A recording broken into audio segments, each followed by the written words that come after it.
سورۃ نساء آیت نمبر 33. وَلِكُلِّ جَعَلْنَا مَوَالِيَ مِمَّا تَرَكَ الْوَالِدَيْنِ وَالْأَقْرَبُونَ وَالَّذِينَ عَقَدَتْ أَيْمَانُكُمْ فَآتُوهُمْ نَصِيبَهُمْ إِنَّ اللَّهَ كَانَ عَلَى كُلِّ شَيْءٍ شَهِيدًا.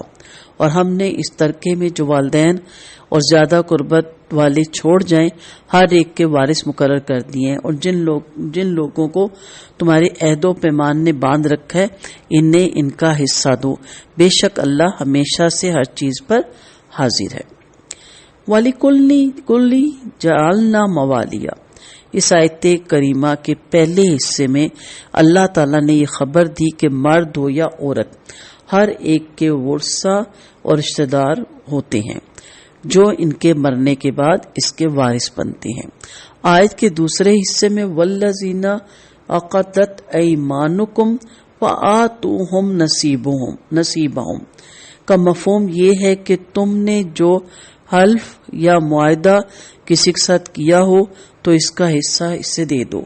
ابن عباس رضی اللہ عنہ بیان کرتے ہیں کہ یہ اس وقت کی بات ہے جب مہاجرین مدینہ آئے تھے اور آپ صلی اللہ علیہ وسلم نے مہاجرین اور انصار میں بھائی چارہ قائم کر دیا تھا.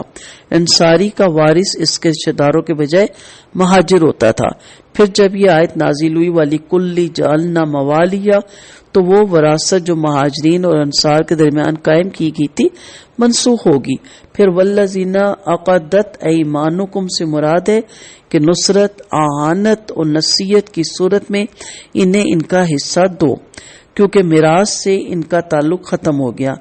ہاں البتہ ان کے لیے وصیت کی جا سکتی ہے، اور یہ انشاءاللہ سورۃ الانفال کی آخری آیت میں اس کو مزید تفصیل سے پڑھیں گے. مولانا محمد عبد رحمۃ اللہ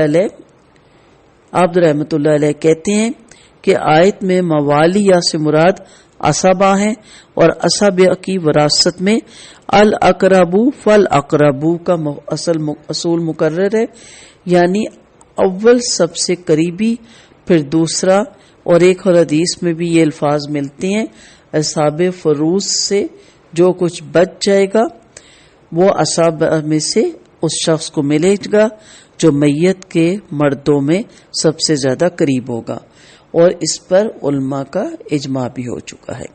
تو سمپل کہ یہ جو وَلِكُلِّ جَعَلْنَا مَوَالِيَ اس وقت جب صحابہ کرام ہجرت کر کے مدینہ آئے تو مہاجرین کو انصار کا بھائی بنایا گیا اور ان میں موقف کروا دیا گیا، یعنی بھائی چارہ کر دیا گیا، اور یہ سب ایک دوسرے کی جائیداد کے بھی وارث ہو گئی.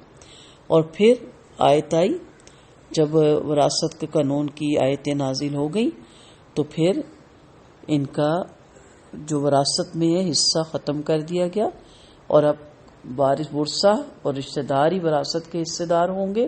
لیکن اگر اس دوستی کو نبھانے کے لیے یا کوئی عہد ان سے کیا ہو کہ میں اتنی اماؤنٹس آپ کو دوں گا، میرا یہ پلاٹ بک جائے یا یہ مجھے اماؤنٹس مل جائے، تو اس سے ضرور پورا کرو. یعنی عہد کا پاس ابھی بھی کرنا ہے.